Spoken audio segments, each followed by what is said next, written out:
স্বাগতম তোমাদের প্রিয় চ্যানেল অধ্যয়ন শুরু করার আগে বইটি খুলে রাখুন আর আমার সাথে পড়তে থাকুন। আমাদের এই ছোট্ট চ্যানেলটি সাবস্ক্রাইব করতে ভুলবেন না। চলুন শুরু করি। Debate regarding nature of the revolt. The nature of the revolt of 1857 has been much debated. Different historians describe it variously as a mutiny, as a religious war against the Christians, or even as a racial struggle for supremacy. Still others describe it as a struggle between Oriental and Occidental civilizations and cultures, or as a Hindu-Muslim conspiracy to overthrow the British. Some Indian nationalists have also called it the First War of Indian Independence. বিদ্রোহের প্রকৃতি নিয়ে বিতর্ক। 1857 সালের বিদ্রোহের প্রকৃতি অনেক বিতর্কিত হয়েছে। বিভিন্ন ইতিহাসবিদ একে বিভিন্নভাবে বর্ণনা করেছেন, একটি বিদ্রোহ হিসাবে, খ্রিস্টানদের বিরুদ্ধে একটি ধর্মীয় যুদ্ধ হিসাবে, বা এমনকি আধিপত্যের জন্য একটি জাতিগত সংগ্রাম হিসাবে। এখনও অন্যরা এটিকে প্রাচ্য এবং প্রাচ্যের সভ্যতা এবং সংস্কৃতির মধ্যে লড়াই হিসাবে বা ব্রিটিশদের উৎখাতের হিন্দু মুসলিম ষড়যন্ত্র হিসাবে বর্ণনা করে। কিছু ভারতীয় জাতীয়তাবাদী এটিকে ভারতীয় স্বাধীনতার প্রথম যুদ্ধ বলেও অভিহিত করেছেন। Revolt of 1857, a sepoy mutiny or a national struggle. Was it a sepoy mutiny? British historians such as Sir John Lawrence and Sir John Seeley tend to define the revolt as nothing more than a sepoy mutiny. Their narration focuses more on the accounts of rebel sepoys and ignores the civil rebellion. There is a marked tendency to minimize the Indian grievances and overlook the colonial context in which the revolt occurred. Some contemporary Indians also agreed with this view. These included Sir Syed Ahmad Khan, Sadr Amin at Bijnor in 1857, Munshi Jivan Lal and Moinuddin, eyewitnesses at Delhi, and Durgadas Bandopadhyaya, eyewitness at Bareilly. 1857 সালের বিদ্রোহ একটি সিপাহী বিদ্রোহ না একটি জাতীয় সংগ্রাম? এটা কি সিপাহী বিদ্রোহ ছিল? সার জন লরেন্স এবং সার জন সিলির মতো ব্রিটিশ ইতিহাসবিদরা বিদ্রোহকে সিপাহী বিদ্রোহ ছাড়া আর কিছুই না বলে সংজ্ঞায়িত করেন। তাদের বর্ণনা বিদ্রোহী সিপাহীদের বিবরণের উপর বেশি আলোকপাত করে এবং নাগরিক বিদ্রোহকে উপেক্ষা করে। ভারতীয় অভিযোগগুলিকে হ্রাস করার এবং ঔপনিবেশিক প্রেক্ষাপটকে উপেক্ষা করার একটি চিহ্নিত প্রবণতা রয়েছে যেখানে বিদ্রোহ হয়েছিল। কিছু সমসাময়িক ভারতীয় এই মতের সাথে একমত। এর মধ্যে ছিলেন স্যার সাইদ আহমদ খান 1857 সালে বিজনোরের সদর আমিন, মুন্সি জীবন লাল এবং মঈনুদ্দিন দিল্লির প্রত্যক্ষদর্শী, এবং দুর্গাদাস বন্দ্যোপাধ্যায় বরেলির প্রত্যক্ষদর্শী। Later, British historians such as Judith Brown have admitted this imperial bias and stated that many British people preferred to see the events largely as a military mutiny, understandably, as any wider interpretation could have cast doubt on the nature of the Raj. পরবর্তীতে Judith ব্রাউনের মতো British ঐতিহাসিকরা এই সাম্রাজ্যবাদী পক্ষপাতিত্ব স্বীকার করেছেন এবং বলেছেন যে অনেক ব্রিটিশ মানুষ ঘটনাটিকে সামরিক বিদ্রোহ হিসাবে দেখতে পছন্দ করেছিল, বোধগম্যভাবে, কারণ যে কোনো বিস্তৃত ব্যাখ্যা রাজের প্রকৃতির উপর সন্দেহ সৃষ্টি করতে পারে। Was it a national struggle? This view was first put forth in 1902 by V.D. Savarkar in his book The Indian War of Independence of 1857. By that time, nationalist agitations had emerged and the happenings of 1857 were viewed as part of that struggle. In this account, the focus now shifted from the sepoy mutiny to the colonial context. এটা কি জাতীয় সংগ্রাম ছিল? এই মতটি প্রথম 1902 সালে V.D. Savarkar তার 1857 সালের স্বাধীনতার যুদ্ধের বইতে তুলে ধরেছিলেন। সেই সময় জাতীয়তাবাদী আন্দোলনের উদ্ভব হয়েছিল এবং 1857 সালের ঘটনাকে সেই সংগ্রামের অংশ হিসাবে দেখা হয়েছিল। এই বিবরণে ফোকাস এখন সিপাহী বিদ্রোহ থেকে ঔপনিবেশিক প্রেক্ষাপটে স্থানান্তরিত হয়েছে। However, the critics point out that the revolt cannot be seen as a freedom struggle due to absence of feelings of modern nationalism in the rebels and lack of a common vision for future. যাই হোক, সমালোচকরা উল্লেখ করেছেন যে বিদ্রোহীদের মধ্যে আধুনিক জাতীয়তাবাদের অনুভূতির অনুপস্থিতি এবং ভবিষ্যতের জন্য একটি সাধারণ দৃষ্টিভঙ্গির অভাবের কারণে বিদ্রোহকে স্বাধীনতা সংগ্রাম হিসাবে দেখা যায় না। Other opinions on nature of the revolt. L. E. R. Rees. The revolt was a war of fanatic religionists against Christians. T. R. Holmes. The revolt was a conflict between civilization and barbarism. Sir James Outram and W. Tyler. The outbreak was a result of Hindu-Muslim conspiracy. বিদ্রোহের প্রকৃতি সম্পর্কিত অন্যান্য মতামত। আর রিস the revolt ছিল খ্রিস্টানদের বিরুদ্ধে ধর্মান্ধ ধর্মবাদীদের যুদ্ধ। আর Holmes বিদ্রোহ ছিল সভ্যতা ও বর্বরতার মধ্যে একটি সংঘর্ষ। স্যার জেমস আউটরাম এবং ডাব্লিউ টাইলারের প্রাদুর্ভাব ছিল হিন্দু মুসলিম ষড়যন্ত্রের ফল। Benjamin Disraeli, former British Prime Minister, then a contemporary leader in England, it was a national rising.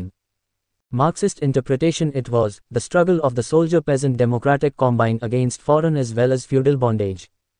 P.T. Jawaharlal Nehru essentially it was a feudal outburst headed by feudal chiefs and their followers and aided by the widespread anti-foreign sentiment. S.N. Sain, what began as a fight for religion, ended as a war of independence. Anonymous, 1857 was not the inauguration of a freedom movement but the dying groans of an absolute aristocracy. Benjamin Disraeli প্রাক্তন British প্রধানমন্ত্রী, তখন ইংল্যান্ডের একজন সমসাময়িক নেতা। এটি ছিল একটি জাতীয় উত্থান। মার্ক্সবাদী ব্যাখ্যা এটি ছিল বিদেশি তথা সামন্ততান্ত্রিক দাসত্বের বিরুদ্ধে সৈনিক কৃষক গণতান্ত্রিক জোটের সংগ্রাম। পণ্ডিত জওহরলাল নেহেরু মূলত এটি ছিল একটি সামন্ততান্ত্রিক বিস্ফোরণ যার নেতৃত্বে সামন্ত প্রধান এবং তাদের অনুগামীরা এবং ব্যাপক বিদেশি বিরোধী মনোভাব দ্বারা সাহায্য করা হয়েছিল। এস.এন. সেন, ধর্মের লড়াই হিসেবে যা শুরু হয়েছিল স্বাধীনতার যুদ্ধে শেষ হয়েছিল। বেনামি 1857 একটি স্বাধীনতা আন্দোলনের উদ্বোধন ছিল না কিন্তু একটি নিরঙ্কুশ অভিজাততন্ত্রের মৃতপ্রায় আর্তনাদ। Recent scholarly researchers support the view that while it began as a military mutiny, the uprising quickly assumed the character of a popular rebellion. Whatever may the nature of the revolt, it did become a symbol of struggle against the British rule, and during the freedom struggle our people drew inspiration from the heroic stories of 1857. সাম্প্রতিক পাণ্ডিত্যপূর্ণ গবেষণাগুলি এই মতকে সমর্থন করে যে এটি একটি সামরিক বিদ্রোহ হিসাবে শুরু হলেও বিদ্রোহ দ্রুত একটি জনপ্রিয় বিদ্রোহের চরিত্র গ্রহণ করে। বিদ্রোহের প্রকৃতি যাই হোক না কেন, এটি ব্রিটিশ শাসনের বিরুদ্ধে সংগ্রামের প্রতীক হয়ে উঠেছিল এবং স্বাধীনতা সংগ্রামের সময় আমাদের জনগণ 1857 সালের বীরত্বগাথা থেকে অনুপ্রেরণা নিয়েছিল। Revolt of 1857, planned or spontaneous. It seems that there was some kind of organized plan but it did not mature sufficiently once the revolt broke out. It is believed that red lotuses and chappatas were used as symbols of freedom. Roaming sannyasis and fakirs delivered speeches and mobilized anti-colonial elements. All this helped in stirring up the rebellion. 1857 সালের বিদ্রোহ পরিকল্পিত নাকি স্বতঃস্ফূর্ত? মনে হয় কোনো ধরনের সংগঠিত পরিকল্পনা ছিল কিন্তু একবার বিদ্রোহ শুরু হলে তা যথেষ্ট পরিপক্ক হয়নি। এটা বিশ্বাস করা হয় যে লাল পদ্ম এবং চাপাতি স্বাধীনতার প্রতীক হিসাবে ব্যবহৃত হতো। বিচরণকারী সন্ন্যাসী এবং ফকিররা বক্তৃতা প্রদান করে এবং ঔপনিবেশিক বিরোধী উপাদানগুলিকে একত্রিত করে। এসবই বিদ্রোহ জাগিয়ে তুলতে সাহায্য করেছিল। Consequences or impact of the revolt. Even though the revolt of 1857 was suppressed and British authority re-established, the revolt gave a severe jolt to the British government. It emerged as a milestone event, an eye-opener, full of lessons and warnings for the Raj. বিদ্রোহের ফলাফল বা প্রভাব। যদিও 1857 সালের বিদ্রোহ দমন করা হয়েছিল এবং ব্রিটিশ কর্তৃত্ব পুনঃপ্রতিষ্ঠিত হয়েছিল, বিদ্রোহ ব্রিটিশ সরকারকে মারাত্মক ধাক্কা দেয়। এটি একটি মাইলফলক ইভেন্ট হিসেবে আবির্ভূত হয়েছে, একটি চোখ খুলে দেওয়ার মতো শিক্ষা এবং সতর্কবার্তায় পূর্ণ রাজের জন্য। The structure and policies of the re-established British Raj were, in many respects, drastically changed and inaugurated a new era of colonialism in India. Mid-19th century had witnessed the spread of industrial revolution in other countries. Countries of Europe, USA and Japan underwent industrialization. With this began the race for new markets and colonies. Consequently, Britain began vigorous efforts to save its existing empire. পুনঃপ্রতিষ্ঠিত British রাজের কাঠামো এবং নীতিগুলি অনেক ক্ষেত্রে ব্যাপকভাবে পরিবর্তিত হয়েছিল এবং ভারতে ঔপনিবেশিকতার একটি নতুন যুগের সূচনা করেছিল। 19 শতকের মাঝামাঝি সময়ে অন্যান্য দেশে শিল্প বিপ্লবের প্রসার ঘটেছিল। ইউরোপ, মার্কিন যুক্তরাষ্ট্র ও জাপানের দেশগুলো শিল্পায়ন করেছে। এর সাথে শুরু হয় নতুন বাজার ও উপনিবেশের দৌড়। ফলস্বরূপ ব্রিটেন তার বিদ্যমান সাম্রাজ্যকে বাঁচানোর জন্য জোর প্রচেষ্টা শুরু করে। Thus, the changes introduced in the post-revolt years were guided by a renewed imperialist ideology evident in the reactionary policies of viceroys such as Lytton, Dufferin and Curzon. The feudal and vested interests were protected. Policy of divide and rule was more vigorously pursued and European control over key positions was tightened. এইভাবে বিদ্রোহ পরবর্তী বছরগুলিতে প্রবর্তিত পরিবর্তনগুলি Liton, Dufferin এবং কার্জনের মতো ভাইসরয়দের প্রতিক্রিয়াশীল নীতিগুলিতে স্পষ্ট একটি নতুন সাম্রাজ্যবাদী আদর্শের দ্বারা পরিচালিত হয়েছিল। সামন্তবাদী ও স্বার্থান্বেষী স্বার্থ রক্ষা করা হয়, বিভক্ত ও শাসনের নীতি আরও জোরালোভাবে অনুসরণ করা হয় এবং মূল পদের ওপর ইউরোপীয় নিয়ন্ত্রণ কঠোর করা হয়। Change of power. After the revolt of 1857, the British government was forced to pass the Government of India Act of 1858, which called for the liquidation of British East India Company, and the power to govern India was transferred from the company to the Crown.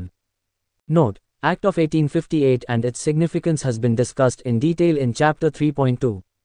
ক্ষমতার পরিবর্তন। 1857 সালের বিদ্রোহের পরে British সরকার 1858 সালের ভারত সরকার আইন pass করতে বাধ্য হয়েছিল যা ব্রিটিশ ইস্ট ইন্ডিয়া কোম্পানির অবসানের আহ্বান জানিয়েছিল এবং ভারত শাসনের ক্ষমতা কোম্পানির কাছ থেকে ক্রাউনের কাছে হস্তান্তর করা হয়েছিল। দ্রষ্টব্য: 1858 সালের আইন এবং এর তাৎপর্য অধ্যায় 3.2 এ বিশদভাবে আলোচনা করা হয়েছে। Changes in military policy. The Indian Army had been chiefly responsible for the crisis of 1857 and it was thoroughly reorganized, meaning the number of European soldiers was increased. সামরিক নীতিতে পরিবর্তন। ভারতীয় সেনাবাহিনী 1857 সালের সংকটের জন্য প্রধানত দায়ী ছিল এবং এটি পুঙ্খানুপুঙ্খভাবে পুনর্গঠন করে ইউরোপীয় সৈন্যদের মেনেরেসেম্বার বৃদ্ধি করা হয়েছিল। In the Bengal Army, ratio was fixed at or taken to prevent future revolts. European soldier for 2 Indian soldiers, 1:2. In Bombay and Madras armies, ratio was fixed at 1:3:5. বঙ্গীয় সেনাবাহিনীতে ভবিষ্যৎ বিদ্রোহ প্রতিরোধের জন্য অনুপাতও নির্ধারণ করা হয়েছিল 2 ভারতীয় সৈন্যের জন্য ইউরোপীয় সৈনিক 1:2। বম্বে এবং মাদ্রাজের সেনাবাহিনীতে অনুপাত 1:3 বা 2:5 নির্ধারণ করা হয়েছিল। European troops were strategically placed at key areas. All big positions in army and artillery were reserved for Europeans. European troops were given exclusive charge of critical branches like artillery. ইউরোপীয় সৈন্যদের কৌশলগতভাবে গুরুত্বপূর্ণ এলাকায় স্থাপন করা হয়েছিল। সেনাবাহিনী এবং আর্টিলারির সমস্ত বড় পদ ইউরোপীয়দের জন্য সংরক্ষিত ছিল। ইউরোপীয় সৈন্যদের আর্টিলারির মতো গুরুত্বপূর্ণ শাখার একচেটিয়া দায়িত্ব দেওয়া হয়েছিল। Soldiers from Awadh, Bihar and central India were declared as non-martial, while Punjabis, Gorkhas and Pathans, who had fought for the British, were declared as martial and recruited in large number. By 1875, half of the British Indian Army was recruited from Punjab. Awadh, Bihar এবং মধ্য ভারতের সৈন্যদের অসামরিক হিসাবে ঘোষণা করা হয়েছিল যখন পাঞ্জাবি, গোর্খা এবং পাঠানদের, যারা ব্রিটিশদের পক্ষে যুদ্ধ করেছিল, মার্শাল হিসাবে ঘোষণা করা হয়েছিল এবং 1875 সালের মধ্যে ব্রিটিশ ভারতীয় সেনাবাহিনীর অর্ধেক পাঞ্জাব থেকে নিয়োগ করা হয়েছিল। Indian troops were organized on the policy of divide and rule, or balance and counterpoise. Regiments were formed along the lines of caste, community and region to prevent development of feelings of solidarity and nationalism. ভারতীয় সৈন্যদের বিভক্ত করুন এবং শাসন করুন বা ভারসাম্য ও পাল্টাপাল্টি নীতিতে সংগঠিত হয়েছিল, সংহতি ও জাতীয়তাবাদের অনুভূতির বিকাশ রোধ করতে জাতি, সম্প্রদায় এবং অঞ্চলের লাইন ধরে রেজিমেন্টগুলি গঠন করা হয়েছিল। In 1861, Charles Wood, Secretary of State for India, communicated to Canning, "If one regiment mutinies, I should like to have the next regiment so alien that it would be ready to fire into it." 1861 সালে Charles would ভারতের secretary of state Canning এর সাথে যোগাযোগ করেন, যদি একটি regiment বিদ্রোহ করে, আমি চাই পরবর্তী রেজিমেন্টটি এত এলিয়েন হোক যাতে এটি এতে গুলি চালানোর জন্য প্রস্তুত হয়। The British section of the Indian Army served as an army of occupation and became the ultimate guarantee of Britain's hold over India. The British Indian Army was also used to further the cause of British imperialism in Asia and Africa. ভারতীয় সেনাবাহিনীর British অংশ দখলদার সেনাবাহিনী হিসেবে কাজ করে এবং ভারতে ব্রিটেন দখলের চূড়ান্ত গ্যারান্টি হয়ে ওঠে। এশিয়া ও আফ্রিকায় ব্রিটিশ সাম্রাজ্যবাদকে আরও এগিয়ে নিতে ব্রিটিশ ভারতীয় সেনাবাহিনীকেও ব্যবহার করা হয়েছিল। এখানেই এই ভিডিওটি শেষ করলাম। পরবর্তী ভিডিওতে আমরা বাকিটা পড়ব।